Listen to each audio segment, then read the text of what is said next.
Hello everybody, welcome back to my channel. So in today's video I wanted to show you how to make a little waffle charm. I actually made two, one slightly bigger just because I had the clay out at the time, and decided to make two because I love waffles and you can never have enough waffles in your life. So I just made these a way that I've seen floating around on YouTube for the longest of times, where you kind of make the kind of pattern and then stamp it on. It's a really easy technique, especially for beginners in clay, or if you're just not very good at it, kind of like me.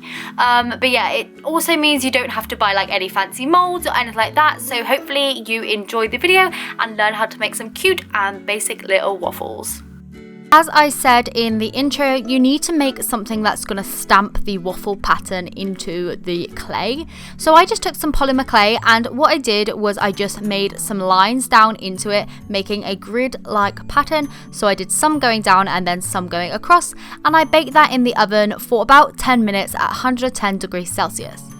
I was then able to get a ball of polymer clay and then just flatten it out, and then using that stamp piece, I just stamped the pattern into the polymer clay, making a little waffle shape.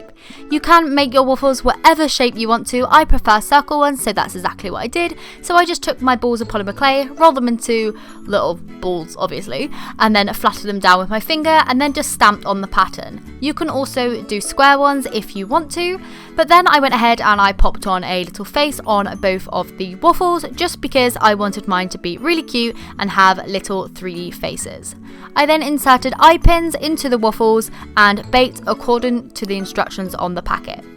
Once the charms had cooled down, I then went ahead and painted them with a light yellow acrylic paint, and this was just to cover up any dust that I had on them because they were pretty messy, and I figured it would just be easier if I painted the whole entire thing.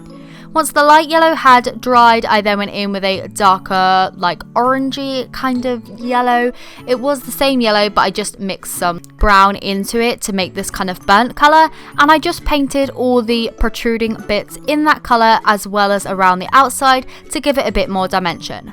I also then painted the face back in on the 3D parts from before because I actually painted over them to make them neater, and I also added some highlight to the eyes. This is completely optional, but it depends how good your face was once you had completely done it. Mine was a little bit rubbish, so I decided to fix it up.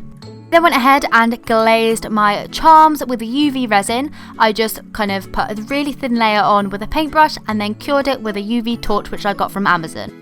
So once all the UV resin had completely cured, my charms were then complete. I did attach these little clasps to it, which is just one of those little loops like for phone straps and everything, and then with a lobster clasp on the bottom, which means you can just like kind of attach it and then just change out the charm if you want to. I love to put my charms on these as it's really easy to secure and pop onto like backpacks and other little zippers. So yeah, that's the end of this video. I hope you enjoyed it. If you did, please do give it a thumbs up, and I'll see you tomorrow. Bye!